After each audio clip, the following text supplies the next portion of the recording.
Peter's update right after we finish the consent agenda and before the district report. Reason being that their representative needs to be somewhere else. Okay. Anything else? And yes, we have an add-on that's K2. That would be the logo for the lagoon. That's just an add-on. Okay. Don't have anything? Any issues with that? Move approval of the modified agenda. Second. All in favor? It's just the government and treasury report. We did receive it. I have not seen it. Yeah, I saw that. So we're adding that to? Yeah. Okay. Right. Sorry, who made the motion? I seconded. All in favor? Now we're gonna go into attorney-client executive session with regard to LMH versus Porter Palm Beach District. It'll be Commissioner Stickland, Enright, Anderson, Richards, Waldron, Executive Director Manuel Almira, Court Attorney Craig Chicken, Court Attorney Don McNell, Attorney Robert Wilkins, and Court Reporter Susan.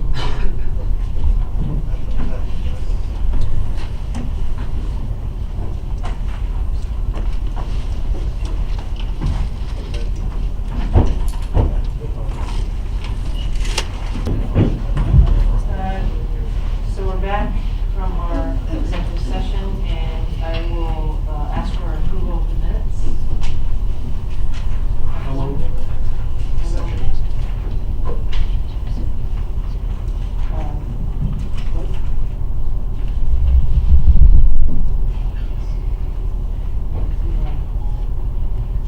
Note that Commissioner Enright is present now.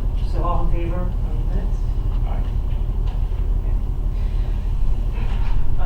Consent agenda, does anybody have anything you want to pull? Move approval of the consent agenda. Second? All in favor? And we're gonna go to J5 now? That is correct.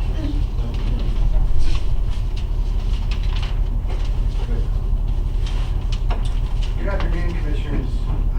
J5, Teeter's Agency Receiving Yard Update. Port staff continues to monitor Teeter's Agency progress on improvements in the receiving area as previously directed by the board. Progress has been made with demolition and removal of a container shed and the relocation of a new office module to the yard to be installed. Port staff has been made aware of modifications to the original design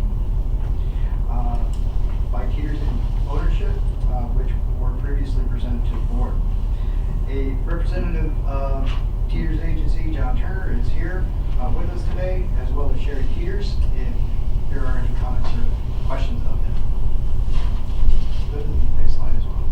And also the signage and Creo has been installed. Okay, I think John wanted to say something. Yes.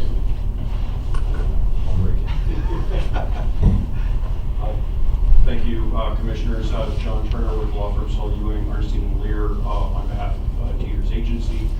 And to give the Commission an update, my understanding is the Mullins Yard right here was in maybe long time need of some upgrades to accommodate the customers of Teeter's or constituents of this commission. Teeter's has expended, I think, north of $100,000 to accommodate that, and probably will spend another $100,000. I was there a few hours ago. The trailer has been delivered. I don't know that it's been hooked up. It will be soon. A covered front area for customers will be then installed next to it. The old trailer will be removed. A new traffic pattern will be put in. The immediate signage concerns within the lot have been addressed. Once the traffic configuration has been revised, then my understanding is exterior signage will then be put in directing people where to turn, so that the traffic flow through the yard is essentially entering on the eastern exit, coming here, the new trailer is up here. That will be the receiving area where customers, conduct business. And then cars will be driven here to stage, and people will exit on the eastern egress back onto to Port Road. I don't know what the timeline is, but I assure you that you have Teeter's attention. They're taking action, and I don't think that there's any reason to think that this all won't be completed in a timely fashion. Thank you very much, and I'd also like to recognize Commissioner Richards for, despite his threat of possible arrest, help spearhead this effort. I really should have. I should call them. I need your help. I'm listening to you though, and you get it. I mean, you get it. We want our customers to be treated with decency and to be welcome. So I'm glad that Teeters is stepping up. And I'm glad that you get it. And I invite each and every one of the commissioners on this board, along with staff, to call me anytime for any reason. I thought you were going to invite us there like first. I didn't say that, but I on behalf of Teeters, have a wonderful long history of working with this board. The upgrades were a long time coming. Understanding that it's a receiving yard, so upgrading it, maybe from Teeters' perspective, they weren't understanding their customers, and I'm glad the customers got their attention. So in the future, if anything like this happens again, obviously staff is going to contact Teeters. Mr. Picken knows how to contact me. All of you are certainly welcome to contact me, subject to Mr. Picken's direction and so forth. We have a long history of working with the board and getting things done. John, I'm glad you're saying, Petty, I'm going to put some pressure on just because of that. Thank you. It's your job. Thank you, Mr. Turner. Thank you for the accommodation too. I appreciate it. Moving this up. Also, I just want to really quickly recognize Mayor Kutzen from Palm Beach, Georgia, is in the audience. Thank you for coming.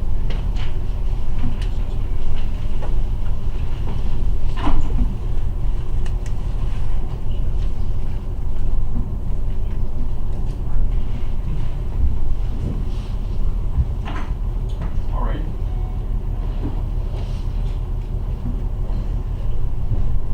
So you want me to go?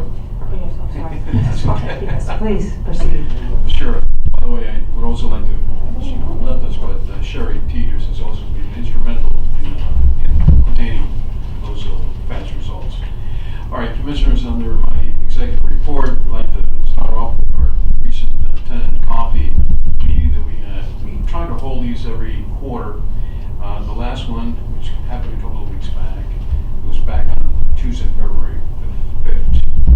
We had a good representation, very good session, back and forth. Ideas were exchanged, topics were also discussed at length. The next meeting will be held sometime in May timeframe. Some of the tenants were a little disappointed. They're not able to see Mr. Henderson. Of course, he had a prior commitment, but he did mention that he will definitely try to be there the following meeting, again, sometime in May. Moving on, we received good news from the U.S. Coast Guard. This has to do with hurricanes. If you recall, when a hurricane passes, then the U.S. Coast Guard will not allow it to open the port until they get a survey. And the only ones that they agreed or approved to conduct a survey is the U.S. Army Corps of Engineers. The U.S. Army Corps of Engineers only has 5 ships that can do that. Normally, South Florida, where there are 3 ports, are always fighting to see whose port is going to be surveyed first. Well, through Ken Hearn's existence, he has persuaded, to say the least, Captain Dean of the U.S. Coast Guard Miami sector to send us a letter in which she has agreed to the following in an official approval letter back for this FY19 hurricane season. 1, we must have a baseline bottom survey completed and a multi-beam sonar capability to be conducted and submitted to her office before June 1st, 2019. Obviously, we're going to do that. The survey must also be accepted by the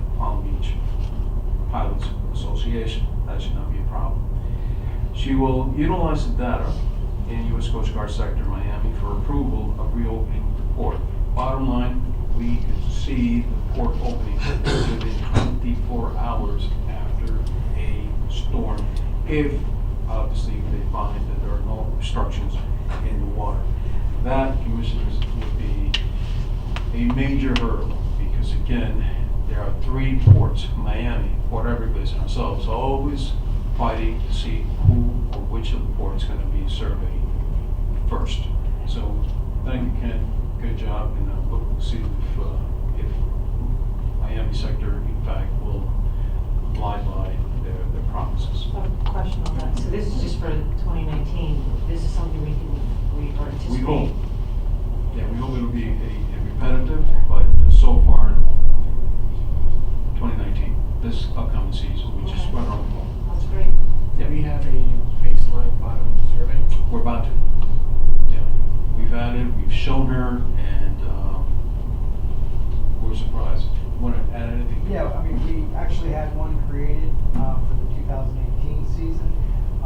There was a lot of legal issues that had to be resolved within the Coast Guard to give us the approval to do that. They weren't able to work through those through the 2018 season, but they were able to get us a confirmation letter. Now that letter will be able to be utilized in future years as a justification of a past practice moving forward. So we have the case verification through legal that yes, this is all right, yes, we can do it moving forward, no matter who's the captain of the board. So again, let's keep our fingers crossed. The next item are basically housekeeping items, Commissioner. The first one, of course, is the upcoming March meeting. As you know, our March meeting is scheduled for March 21st, Thursday. That coincides with the AAPA Spring Conference, which begins on the 19th and half a day the 21st. So there's the conflict. I have another conflict, and that is the following week, I will be the chair of the Florida Ports Council Spring Meeting. And that starts on the 25th. So not only does it start on the 25th, but it ends on the 27th. The 27th being the following Thursday. My question to the board right now is, what would be your pleasure regarding this coming meeting? I do know that one commissioner has a conflict already with the previous week. That would be, I believe it's the 14th. Yeah, the 14th. So, So what days do we have left now?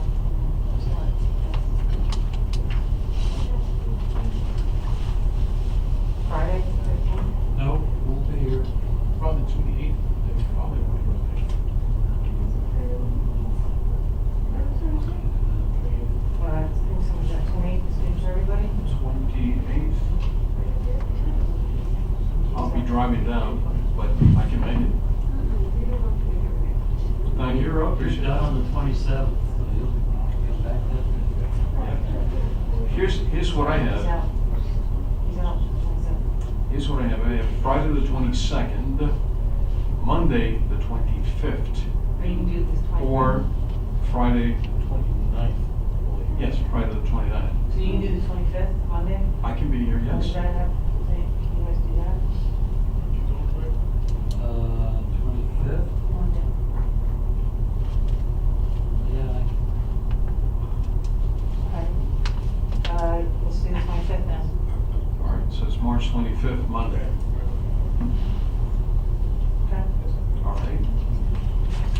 Continuing with housekeeping items, policies for the community grant and business development marketing program. Commissioners, staff continues to have a doubt as to purpose and where do we, which funds do we take monies in order to purchase tickets.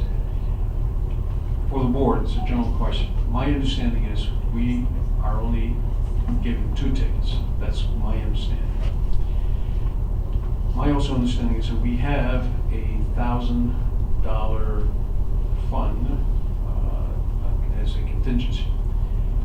Am I correct in saying that that contingency can only be touched or can be drawn upon if your funds have been depleted. That's what I thought. I may be wrong, but I'd just like to have, Are we gonna talk about the 2 tickets next? well, that's one question. We So all, the first question is, what about the $1,000? basically, what happens to the $1,000? My understanding again was the $1,000 was for lack of a better word, an emergency fund in the event that a commissioner is running low on their regular draws. But we have established 2 tickets per commissioner. That I think is policy. No, Commissioner Ray? We get closer. My understanding was that, the $1,000 was given as an addition for tickets, because I remember that Commissioner Richards had a little money, but not enough money to do what we need to do to go to the mayor's office. And we want to make sure that, you know, we can go, it doesn't make any sense. Because when you talk about this money, let's get down to the bottom of it. My understanding, and I wrote in a report years ago, that the community grant money was out of the money, which was for the signs that been up on Interstate 95 in front of Cherry Brothers. Because the attorney said years ago that we could only use the sign money for community grants. So, the extra $1,000, there's nothing compared to what the money that when I first got here, I think community grants was $10,000. That was great. Well, But anyway, Can we clear that up? Is that correct? The money is from the billboards? Is that? Money for the bill. Yes. The money for the billboard goes into the general fund. It's not kept separate. It's part of operations of the port. It just goes into the general fund to be spent for operating. Okay. It's not separate. So, and by the way, this is just a clarification. I would like to do the research that if they could, because We my have. understanding was that the community grant money does come from the signs, am I correct? No, ma'am. That was something I was told when I came here, but I can tell you the funds from the billboards go into the general fund. Now they do, but they did not before. As far as I know, they've always been there. Where'd you check that? Okay, well, we can figure it out. Yes. Obviously, this is a policy, that's why I guess staff brought it in. Correct. My understanding was that the ticket reads were separate. So whatever, I think this is $2,000, I don't know. So my understanding is that we have $2,000 from community grants following our policy and our procedures. And we can then spend up to $1,000. In addition. Correct. And nobody can run the 2 tickets. No, I believe it's 2 tickets per event per commissioner, up to $1,000. If I want to take 5 people, I can, but I have to pay for the 3. And the port pays for 2, up to the $1,000. Is that the general? That's fine. That's it, because I paid out of my own pocket, because I needed the 3rd ticket. Yeah. So I had to pay. Yeah, I think it should be paid out. Again, it's just clarification. it's fair. You guys can do whatever you want, but, That's fine. all right. Then, so I think we're all clear, at least from the staff's point. We have 2,000 plus, each commissioner has 2,000 plus an additional 1,000. Up to. Up to $1,000, right? And as far as tickets are concerned, 2 per Right. event. Yes. That's great, all right. The second, also, another one that causes somewhat of let's just call it confusion from our end. There are events where ads are placed, or can be placed. And I understand, I see how a commissioner may say, well, I'm paying it out of my funds.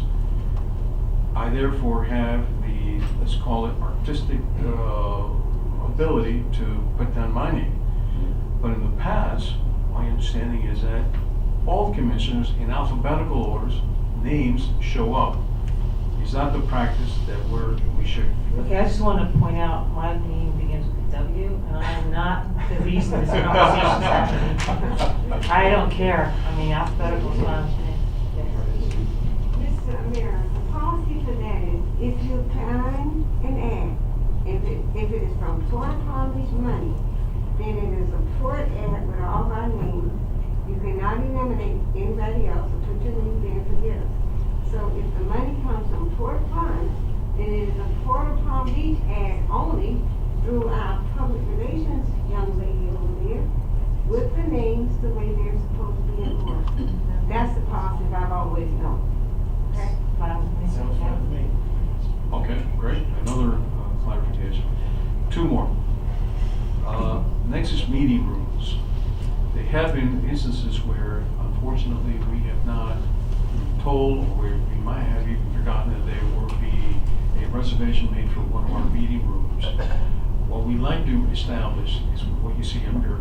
If we can have the commissioners check with my secretary, Karen Emery, then she will see what the availabilities of the rooms are. Because the problem that we have to keep in mind, this building is closed after certain hours, sometimes on the weekend. If the individual fails to tell us when their meeting is coming and people start showing up, we may not have known about it. So again, if we can just do that step, if we can kindly check with Karen, it'll take a couple of seconds to determine whether the room is being used or not. All right. And last but not least, this is the AAPA annual convention. The AAPA has come to us and have asked us if we will host the 2021 annual convention. My feelings from the very beginning was this is just far too much money. However, I don't set the policy, the board does. So I inform all the commissioners, we're looking at least $300,000 minimum, maybe possibly half of that. Quite honestly, from my perspective, I cannot support that. But again, the policy is. How many people would be coming to the area for conference like this? It varies. Lately, it's not what it used to be. You can have 200, Jared, 200 individuals, maybe less. Or When we hosted in 2002, the AAPA was much better attended, and we had 1,000 people. But it was also in the break rooms. And what they have done now is they have eliminated what I believe is one of the biggest draw, which was at the annual convention, the annual dinner, where there was dancing and entertainment, so on and so forth. That has been eliminated. So therefore, last one that I attended, if there were 200 people, there was too much. So again, policy. Yes. I would like to see us hosted here, and, I thought the prices were a little excessive, and I think we could do it for half the price, and I think it'll be good for the Florida community, and I think the prices you gave us, what, 300,000? That's 300,000. Whatever they were, I think you can do those for half price, and I think it'll be a good attraction for the Florida for us. I went to one in Miami, and I don't think they paid all that for the events, and we. Miami? Right, when I was down in Miami. Because They paid a lot. They had a couple of things, but I think we can be very creative, and I just don't see how we can spend, that much money to build these conditions. I think that we can get them all done for half the price, but that's just me. Commissioner Simmons? Yeah, I'm absolutely 100% against this. It's a complete waste of money. And if anybody wants to talk to Jared and I, were involved, quite a bit in the last one that was here. It was so much work. Our staff was working, 20 hours a day to bring this together. And I don't think we got a whole lot out of it. I don't think even the county or. Well, that was the only thing, is if there was gonna be a lot of money, tourist money coming in. No, they stay at the breakers, they don't go for 2 or 3 days. In fact, then, it was a big deal. It was. Now, it's nothing, so, I mean, they probably would come to the breakers, but still, we don't need to spend, even if it's $100,000. So, Okay. The way we were informed, what looking at about a $300,000 bill. Now, from that $300,000 bill, half of it will be paid by sponsors, if we get lucky. But not the problem, the biggest expense is the year before, in this case it will be 2020, the year before the annual event, the host port has to pay for a dinner the year before. And it's a reception dinner. And during the actual annual convention, the host port has to pay for that reception as well. That's where that $150,000, if we get sponsors. So, if you were to ask me, I Okay. respectfully disagree that we should have it, but that's a policy. So please, if you can let us know. Did you want to say something? I just think it'd be good for the port, and I really think it'd be good for Palm Beach County, and I think if we market it and do it a certain way, I really believe the county would be happy to get involved in like the night event, because I've gone to them before. I wouldn't be surprised if we can get vendors and different corporations and businesses to contribute to paying the money. But I think it'd be good for the port if we host the event here, for the entire county, really. I'm not saying there's not benefits, but I feel like the cost benefit doesn't justify it. That's why I'm based on what everybody's saying, so. I feel the same, so. Do we need to vote on this? I think you had to give us an indication. I'll chime in. Cost benefit does not seem to be there. I would suggest to pass by the appropriate county entity, maybe the TDC, Jersey County. Just to see what they're about. To see if they have a compelling argument to bring it here and they wish to assist. So as opposed to simply us saying no, I'd suggest we pass it by the part of the county entity. By assists, not just monetary, I think Correct. staff support too. But there would have to be a compelling Right. reason and assistance. That's an excellent idea, because I know they do the Honda Classic that way, and they send it to Palm Beach County for the tourism.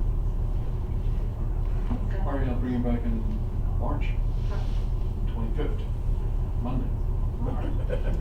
Okay, just finishing up the upcoming events. Say, you can read it. I'm not going to go through all of them. Of course, we discussed the AAPA Spring Conference, the Florida Ports Council Spring meeting. There's one coming up in Houston, April 3rd. That's the AAPA Business Development Workshop. Very important one is the Sea Trade and Cruise Global. You're talking about expenses. That's really, really expensive just to participate. A table, a nice dinner in Port Palm Beach, or rather Port Miami, as well as Port Everglades. They dish out $50,000 just to be the host for that particular dinner and sea trade. And last but not least is the Enterprise Florida. This is a new one, Casablanca, Morocco. I'm not sure what the motivation there is. There are some others. You can read them. And other than that, commissioners, I'm finished. Thank you very much.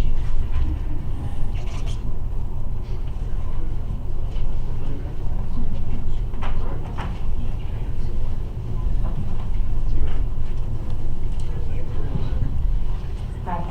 Thanks. Got the new commissioner?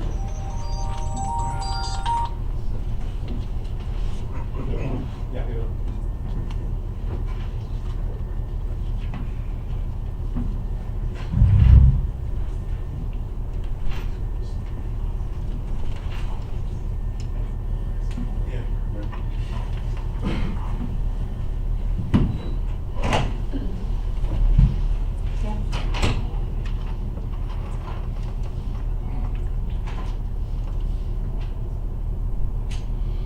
Good afternoon, Commissioners. I will start off the engineering report with verse 17. Since the last board meeting, the only item that has been changed was the installation of the transformer and the panel for the 3 amps plugs in the shore power station. The panel is already in place. It has not been tested or has not been approved by the city of Rivera Beach electrical inspector. So we cannot start using the short power station so far. One of the requirements by the city inspector is that all the items related to electrical need to be completed in order for him to come in and do the inspections. And since the constructor has not done or finished the installation of the light fixtures on the new poles on Southgate, nor install the wiring for the fixtures, the electrical ones will be completed. Since then, the inspector will not come in and do the final inspection. So, other than those items, we still have the pavement marking item that is not being completed. Actually, none of the pavement has been done. 100% of the new asphalt is still waiting for the pavement to be performed. So, not much of a work in the last month. In terms of the application, which the last one that has been submitted was February 2018. That was the last application that was processed, so it's 1 year behind in terms of invoicing.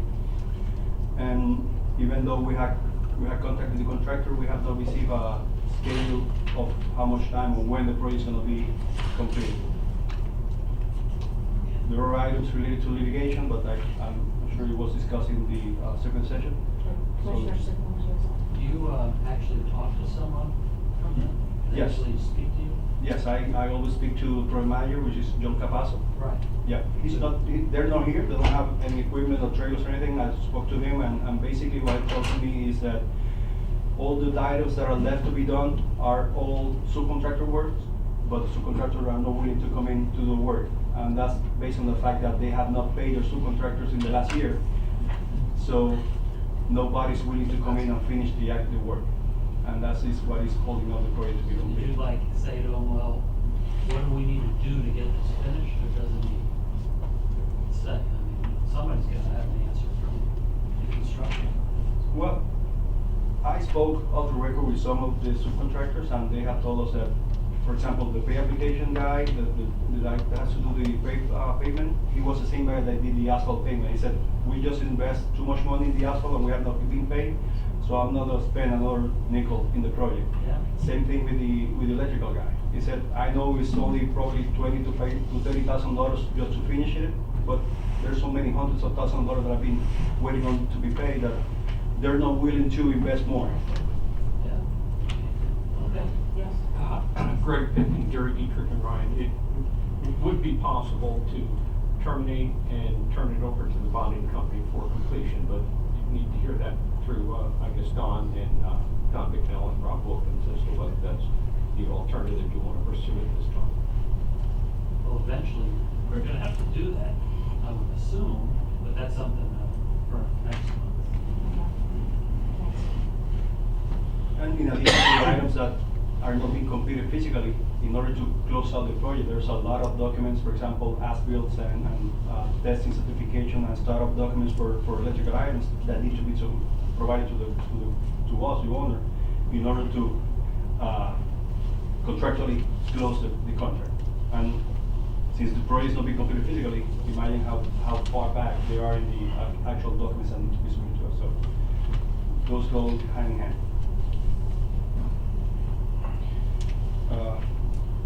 MOB demolition and cargo area improvements. The contractor and subcontractors continue to work in the items related to the relocation of the existing lateral lines to be underground. The excavation installation of conduits for the underground system already started in the what we call the valet parking area. They're moving north to south from the 11th Street all the way down to the MOB area. Those conduits will actually be served to underground the system for FPNL, AT&T, and Comcast, which all the utilities that we have in the overhead lines above the MOB area. Inside the cargo area, all the piping related to the drainage system has been received, is already on site, as well as installation already begun and is in progress as expected. Also, all the structures related to the drainage system are already in place, are located throughout the construction area, basically located as close as the final location of the structure where the final location where the structure is going to be located. But in terms of material, everything is in or within the construction area. In terms of schedule, all the activities performed so far and the ones that are currently being performed have been done according to the proposed and baseline schedule submitted. So based on the updated schedule, it looks like the project is projected to finish on or before the contracted finish time of December 2019. Great. September 2019.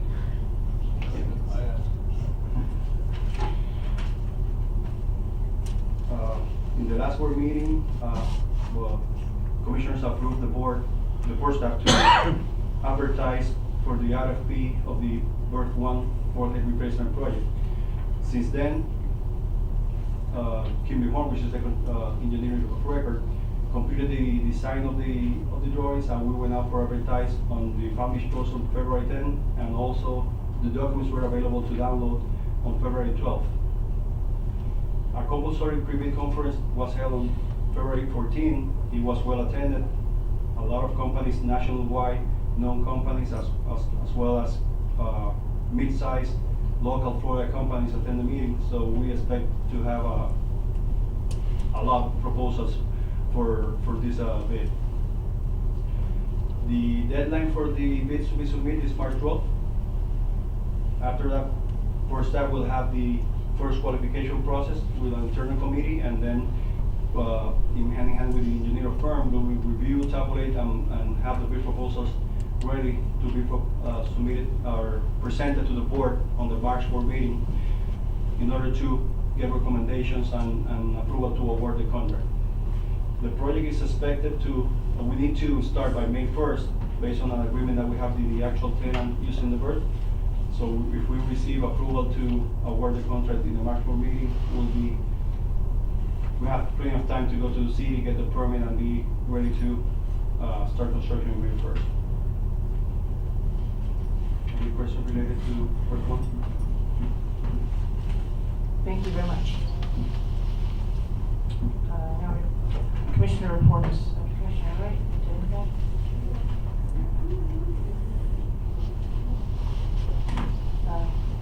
Commissioner Richard, your sick one, anything? Okay, I think we're up for government affairs. Are you, that was just, well, I don't think, Mr. Pinsky's here, so. No, he's not. He's up in Tallahassee. Yeah. So we're up to J1. J1 Peanut Island update. Port staff has been working closely with our counterparts in the Parks Department of Palm Beach County, having received notification that our memorandum of interlocal agreement will be presented to the County Commission on March 12th. Port staff will be present to assist in any questions that may be asked at that time. As you may recall, this is for the groundskeeping to make sure that everything is taken care of. Also, Port staff has been working on addressing some of the issues out there. We've had Devco Electric going through terminated unpermitted installations that were done by previous tenants based on the county inspections and documentations, the electrical inspections to make sure it's safe. Simplex Grinnell has been out there as well doing test and inspection of fire systems and fire safety inspection code for compliance. A lot of the issues that we're having over there are based on the age of the facility and finding out what was actually grandfathered in to current code. So that's going to take a little while to work through. We are on track for the memorandum of interlocal agreement. I did have one question related to this. This is from Mr. Elmira. Sorry. The Area D, is it correct to say the grant related to Area D has been tabled due to lack of interest? Well, I can provide you with the following. The grant is from the state, if that's what you're referring to. That will be coming to effect on July 1st this year. As I mentioned to some of the commissioners, it is our plan to visit the Army Corps of Engineers either at the end of this month or possibly at the beginning of next. We'd like to get an update from them as to where we are with that plan, not only for Area D, but the overall plan. It may very well be that that given the lack of a better word, interest from some of the tenants that I would be coming back to you and saying, there is no need for this area D to be dredged. But again, please allow me to, at least in the next board meeting, that we will be bringing an update from the Army Corps of Engineers. So that'll be at the March meeting then? I hope. But there's no interest? Well, I wouldn't say interest, at least the companies that would be more impacted are the two cruise companies. And for whatever reason, every time I request from the president, we need to speak with your captains. Yes, but it can be this week, it'll probably be next week, and so on and so forth. This has been taken on for a very, very long time. If there was a natural emergency or so, I'm sure they will be here right away, but Okay. let us continue to work Okay, on it. great, thank you. TPA appointment?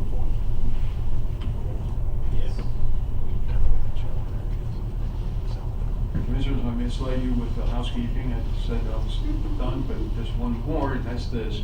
As you know, we have a TPA representative, that's Commissioner Joe Anderson. What we come to find out is that we need an alternate in the event, such as today, that he was not able to attend. They are somewhat strict about how many times you can miss. So I am now coming to the board and asking you to tell us who we do designate to be his alternate.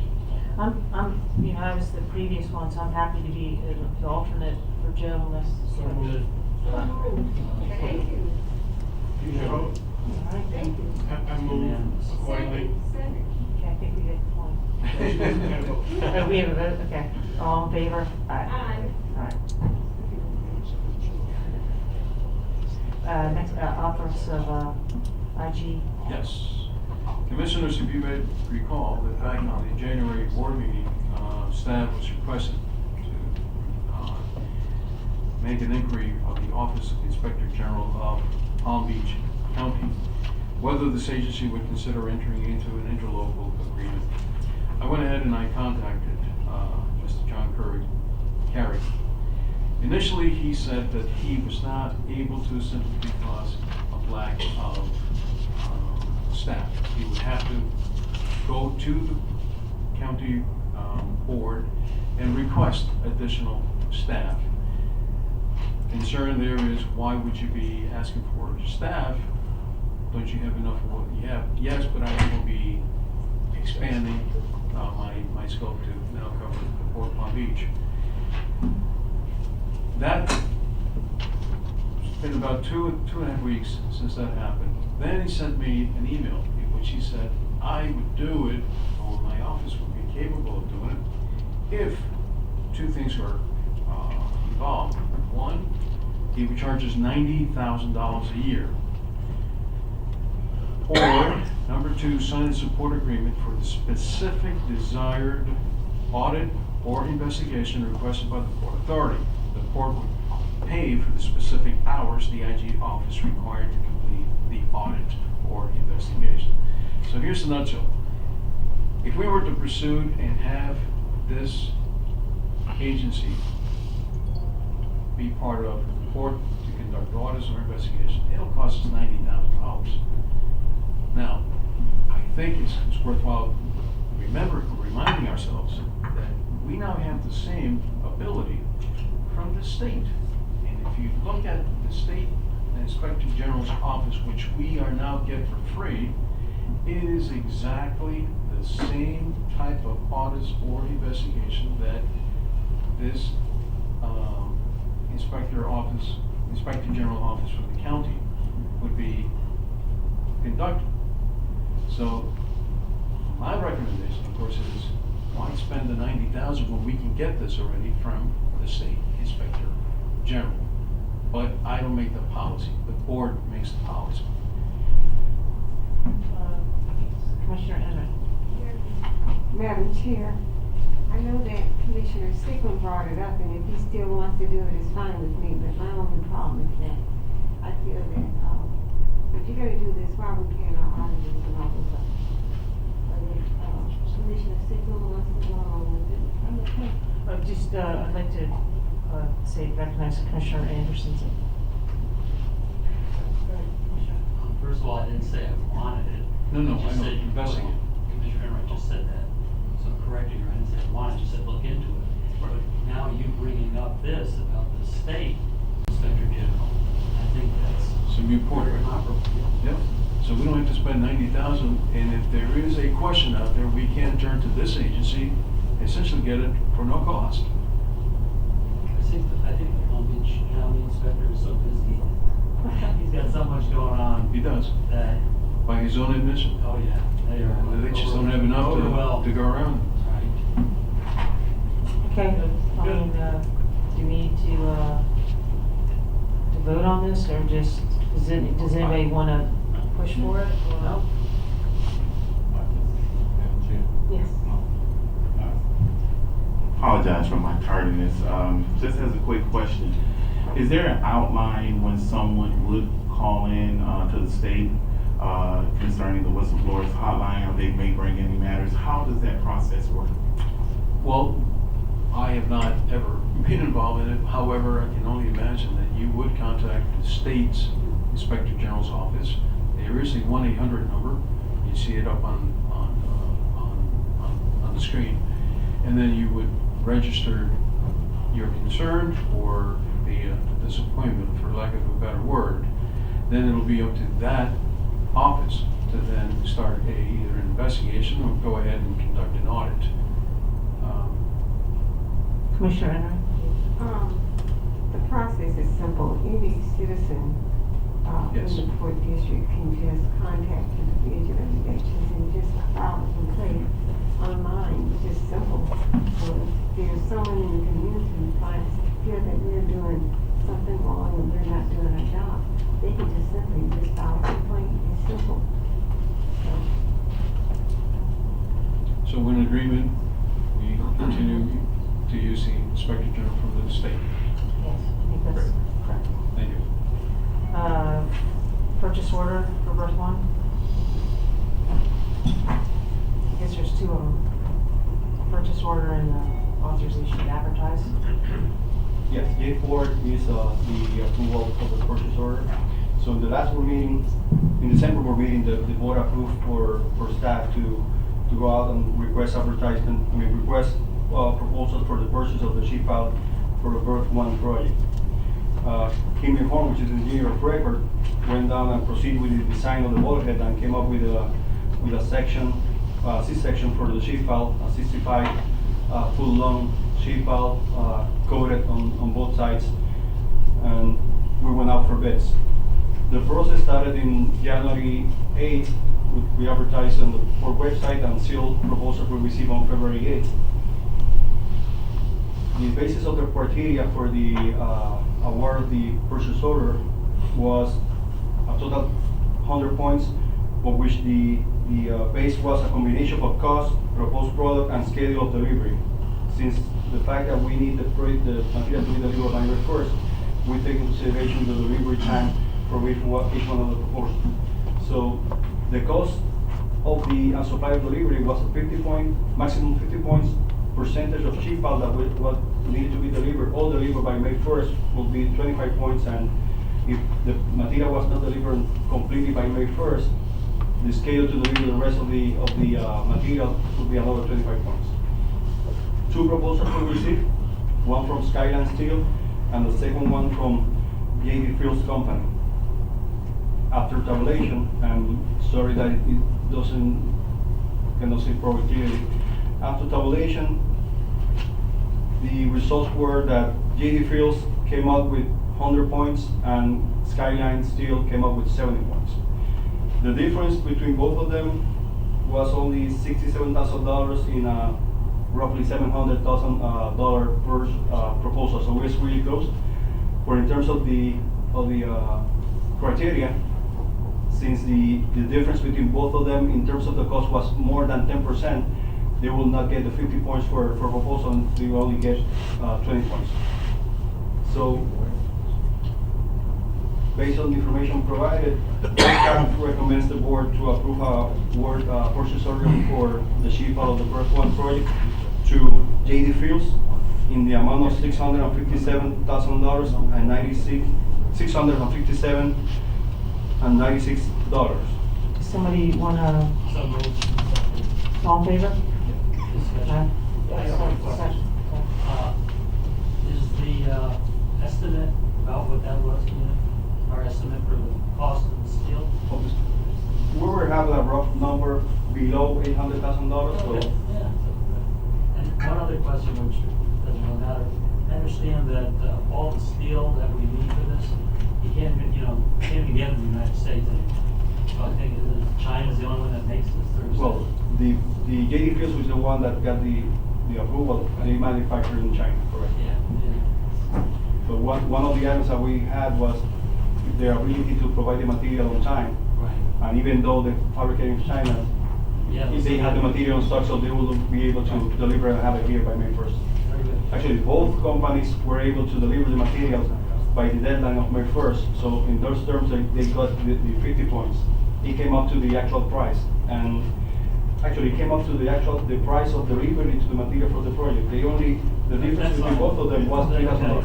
I want to cut you Is off. anybody- I just asked you one question. Sure. Any further discussion? Okay, all in favor? Aye. J6? J6. This is for approval to advertise for the vendors and moon borders for the Bird One project. Same process of the ship out. So moved. Thank you. Discussion? All in favor? Aye. Thank you. J7?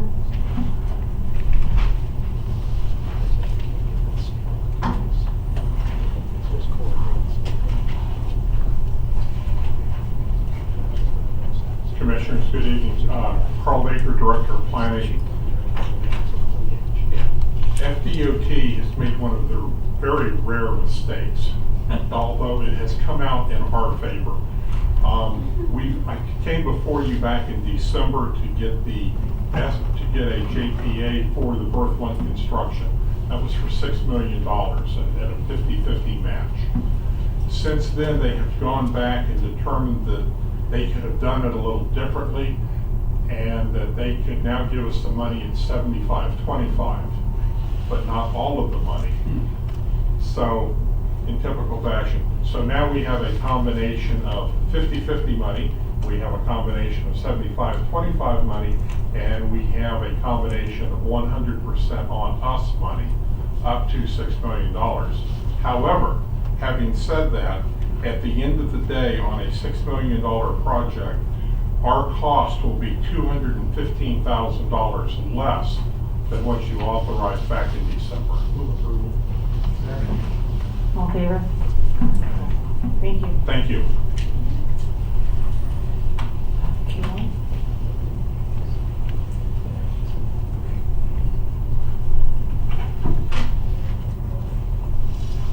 Item K1 is a selection for CCNA contractor firm for the design of the new cruise passenger loading bridge.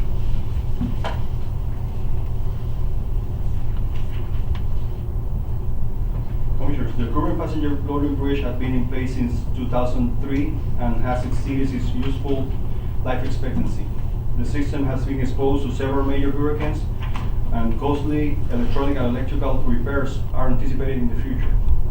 So it's necessitated to the need for a repair. First, staff decided to begin the process of designing a new passenger bridge with a qualified engineering firm.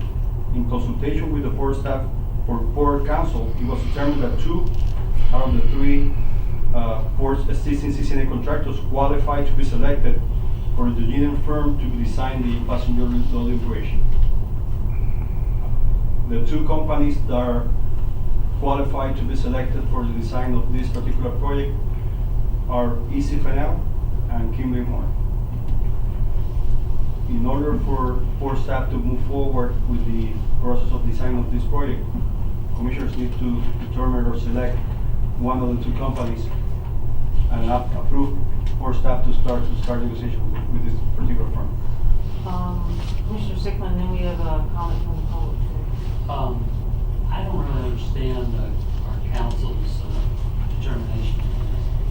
To me, it seems that you have something so specific like a loading bridge, wouldn't you want to get someone that has done this before and done, you know, hundreds of them? Why are we tied into on such a specific and difficult engineering project to the two people that we voted on for certain projects? Maybe. Okay, I can respond to that, Commissioner. You are allowed to have, under Florida statute, you're allowed to have continuing contracts with engineering firms. But it's limited to 3 kinds of continuing contracts. The kind that we're talking about here is a contract that is awarded or for work of a specified nature. But it had to be specified at the time that the continuing contract was awarded to them. So at the time that the CH2M contract was awarded, the statute said the limit for that work was $1 million. And number 2, the work needed to be specified in the contract that we have with CH2M and that we have with Kimley Horn. We have a list of work that is specified. In other words, it can't be just any work that might come up in the future that it occurs to you would like to send to an engineering firm. It has to be work of a specified nature to qualify as a continuing contract. This passenger loading bridge was not in the board's capital improvement budget at the time that the CH2M contract was awarded, which I'm going to be wrong on the date, but 2008? 2008. At the time the Kimley Horn contract was awarded, for quote-unquote work of a specified nature, it listed items that were in the capital improvement budget, and at the time that contract was awarded, this project was in the capital improvement budget. So it qualifies as work of a specified nature. EC Finnell qualifies for different reasons. EC Finnell qualifies because they were given a continuing contract for work that does not exceed $2 million. So that's why we have 2 different engineering firms who are both qualified. CH2M's contract is too old for 2 reasons. Number 1, it only had $1 million limit, and this is projected to exceed $1 million. And number 2, the work was not specified in the contract. Well, this might be a good time to invite Jim Moore to speak. Thank you, Chairman. Jim Moore with Jacobs, formerly CH2M Hill. I appreciate the attorney's comments on our contract. Our contract is a 2008 contract that was executed under the CCNA rules per the statute. At the time, our contract was broken out into 3 different phases: work of a specified nature, work for construction, work with for projects that had a estimated construction cost under $1 million, and in studies that did not exceed $50,000. In 2010, the statute was changed to increase the limits on the study work up to $200,000 and the construction cost contract up to $2 million. Certainly, we feel we're a qualified firm to perform these services for this port. As far as them not being listed as work of a specified nature in 2008, I can't speak to that. I wasn't here when that occurred. But as your marine engineering firm, and as the firm that helped put in the first passenger bridge, I believe we had certain qualifications to be able to perform those services. So I'm not quite sure that the specified nature, although it doesn't have an explicit cruise terminal passenger bridge name on it, I think that the intent is there that we're able to provide those types of services. Secondly, when the port in 2017, in August 2017, chose to advertise for additional firms, EC Finnell and Kimley Horn being the firms that you ultimately selected to be in the pool of consulting firms that you have on call to provide services to you. We had no expectation that we were going to have this contracting gap, if you will, or of the new limits versus the old limits, just because our contract had never been made up. We were never told that we were at risk to that now that we have this change in the statutory limit in CCNA, that we are now somehow capped in that capacity. So I would respectfully request that this could possibly be amended to allow us to be, at least be considered. If not for this particular work effort, have our contract amended going forward so that we're at least on par with the two new firms that you have as your continuing services consultants. Okay. Thank you. Thank you. Sure. Yes. I have a few questions of staff. Thank you, Ray. Thank you, Patricia. Has staff made a determination? Thank you. I was going to ask you. No, Okay. if you have any questions, I'll stay here. Okay, thanks. Those are the two firms that we selected as a board. It was a lengthy process. Does staff have any reason to believe that those two firms cannot do this work? No, we feel that certainly one of them has had experience, but I can't talk about the first choice there. So Michael, does staff have any reason to believe that the two firms that we selected cannot do this work?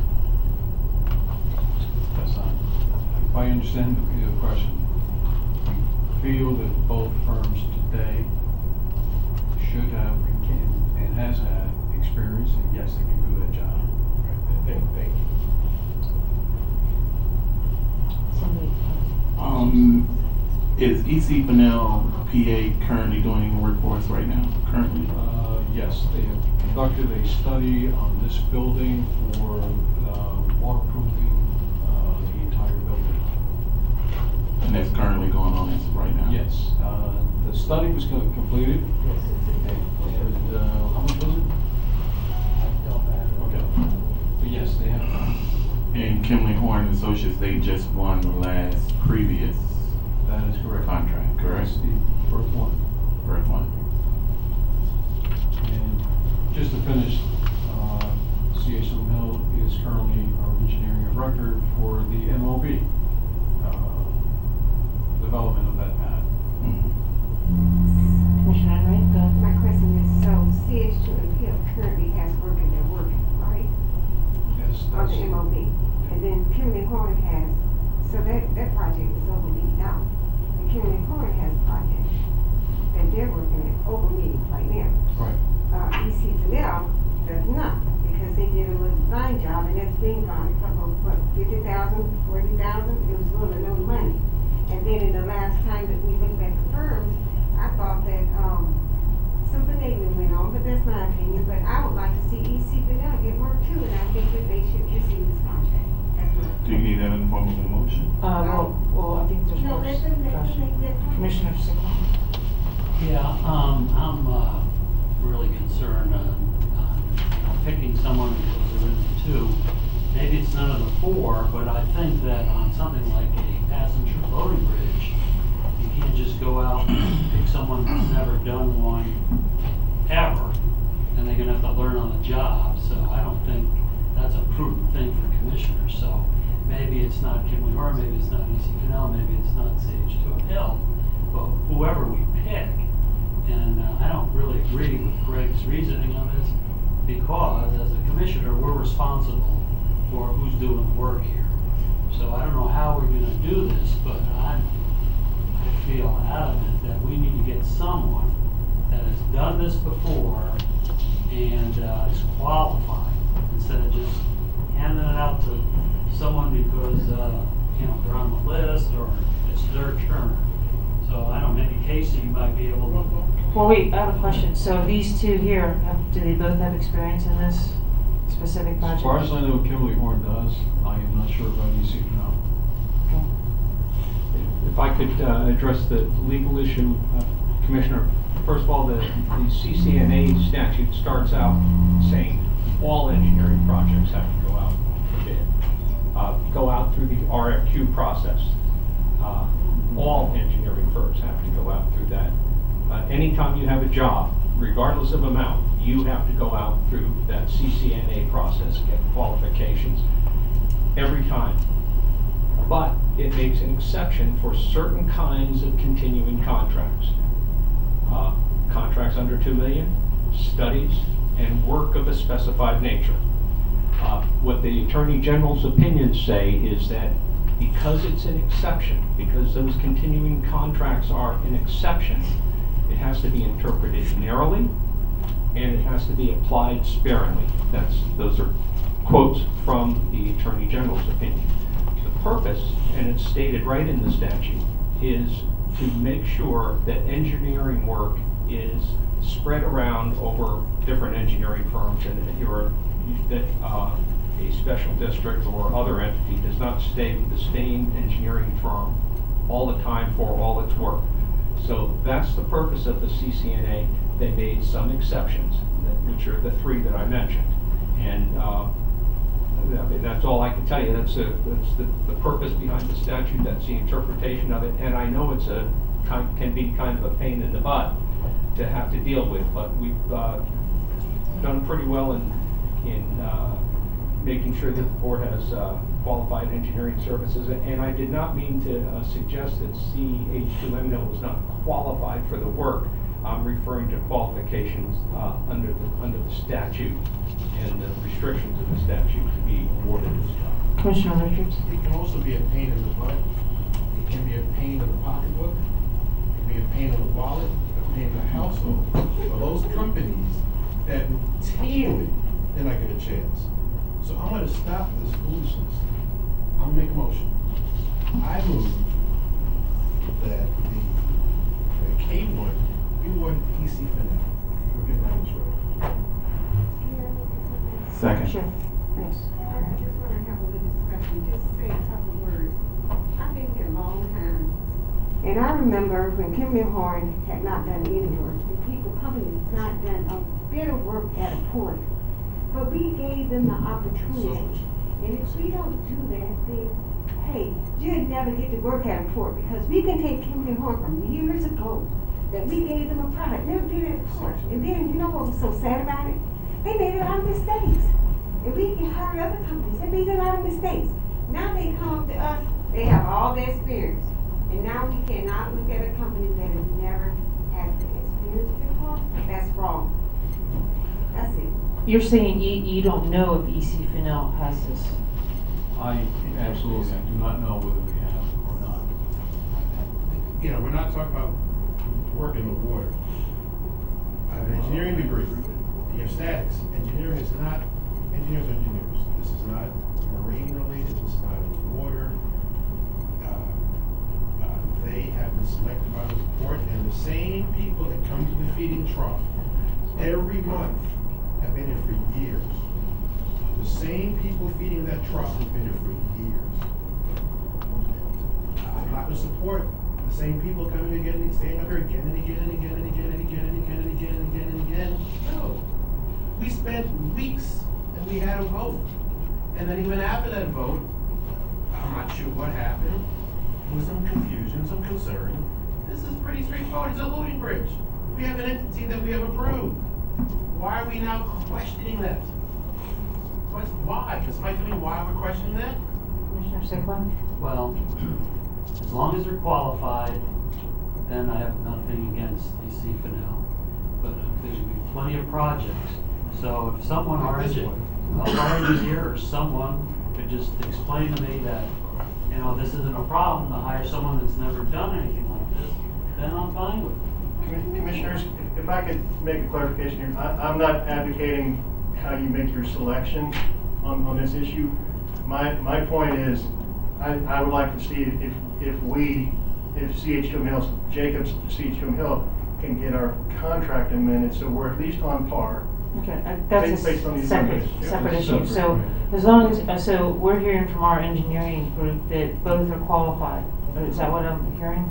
I was wanting to clarify, not for Kinley Horn, but to answer Commissioner's question about the technical side of things, if you don't mind. This is Casey Long with Kinley Horn. Traditionally, back when I was with CH2M Hill and had done a lot of work with passenger boarding bridges, we had architects engaged with this type of work. So moving passenger bridges, there's architecture, there's slopes, ramps, ADA, all of those things that are tied to it. So as an engineer, you work with architects associated with that. So this has some specializations associated with architecture. Whomever is involved in this, whether it's CH2M Hill, EC Finel, Kinley Horn, we're going to engage an architect. And just to be aware, there's also mechanical, electrical, plumbing, things like that are all independent items associated with that. So there are specialties. But these are manufactured products sometimes, like FMT, and it's a performance specification. Or in some cases with the studies that I did for the port, there were fixed options where you would just need structural engineering and all those pieces of parts. So it isn't just a individual firm, it is going to be a team of people, you know. Kinley Horn brought a whole team with us, anticipating these types of things. So, just to reiterate my question, are you, the engineering staff, both of these entities are qualified, is that correct? To Both perform of this them, one? when they went through the CCNA process, they both of them bring their teams, which is. So they're both qualified to perform this? I would say yes. Madam Chair, just for clarification, when they went through a process in order to get qualified to be in this pool, correct? Correct. The Right, qualification so- process was done when we approved the CCNA contracts. So is there any further discussion before we vote? Okay, all in favor? Aye. All in favor of what, though? There was a motion made by By Wayne. Wayne. Who was the second, Joe, Commissioner Commissioner by Anderson? me, stands. So, for EC Finel. So, It doesn't matter how they do it. I was just asking if you may want to, do a roll call? If you could just. I'll vote. Or just, I think it's, Motion and do a roll call, that would be good. The Well- motion is actually written with the high Yeah. I vote for EC Canal. Commissioner Anderson votes for EC Fennell, PA. EC Finel? I made the motion. All right, motion passes. 4-1. Thank you. Nancy, were you? What happens if we come off, Greg, with another contract on something that's very specific? Then what do? We just hire one of those guys even if they can't do the work? Or Okay, no? when you say specific, I know you're saying, well, specifically, this is the thing that we want done. It needed to be something that was in contemplation and specified at the time that the port went out under the CCNA Act and hired the engineers. It can't be something that comes up later that nobody had thought of. My question is, say if we have a project, Yeah. engineering project, that neither of those three can do, we still gotta pick one of them anyway? No, you can go out anytime you want. You don't have to choose one of these two engines, EC Fennell or Kinley Horn for this project. You can go out fresh for a new engineer under the CCNA project. You'll get under the CCNA process, and you'll get maybe 10 engineers to come and submit for the job. So and that's generally the way the statute wants you to do it, but it makes exceptions, the three that I mentioned. All right, well, that wasn't really explained that clearly to us. Okay, it's done. Signage. Sure. Commissioners, I believe this is the last item.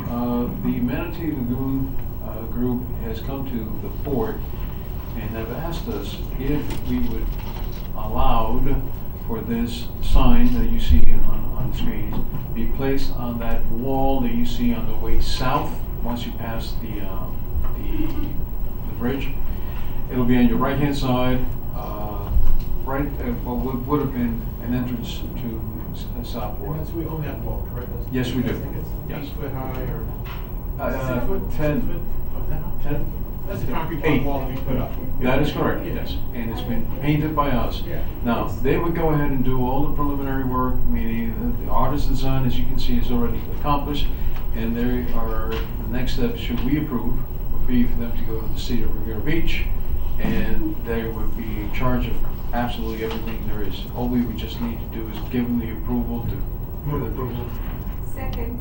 All in favor? Aye. Are they kissing? Okay, we have comments from the public. We have Sabrina Harris. Is she here? Okay. Welcome. Good evening, Commissioners, and to everyone present in their respective places. My name is Sabrina Harrison. I'm the CEO and Executive Director of the House of Love Billionaires. I come before you this evening interested in a community grant. The organization that I oversee, primarily we conduct services for populations who have been violently victimized, exposed to trauma, domestic violence and abuse, sexual assault, and things in those realms.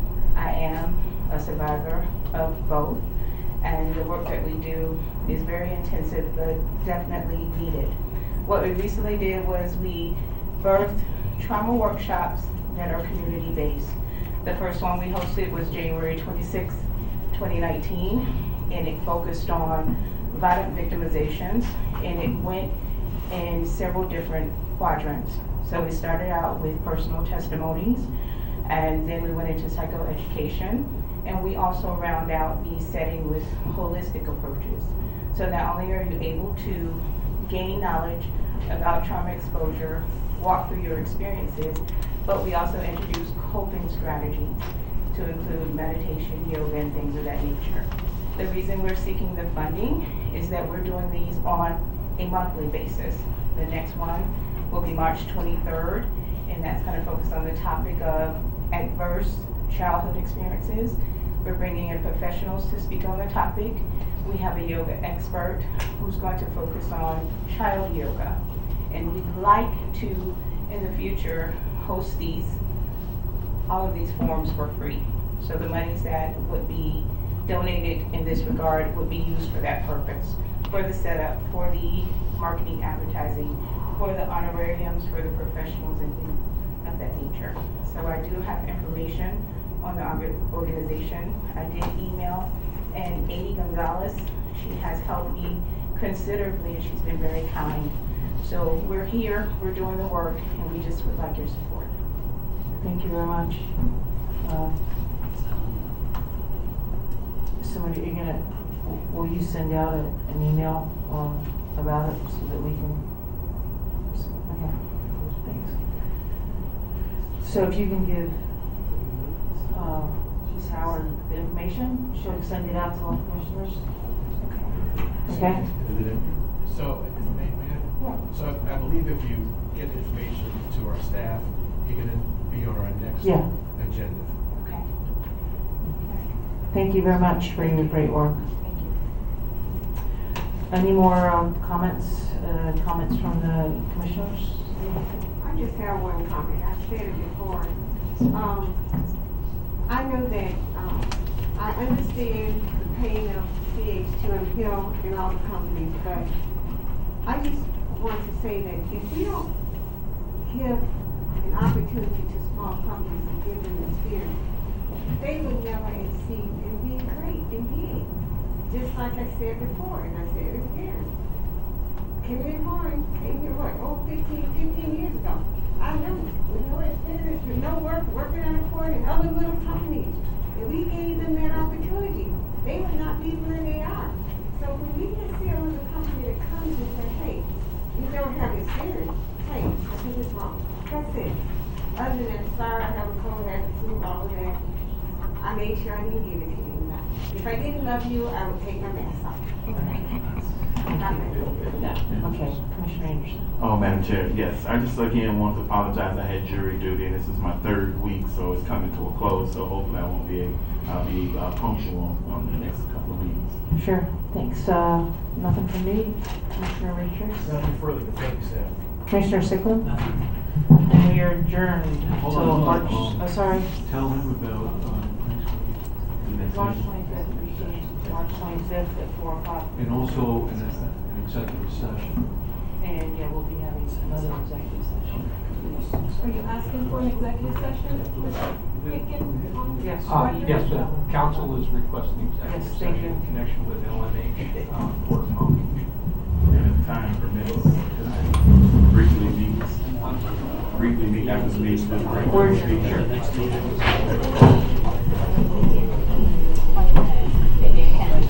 Sorry about that.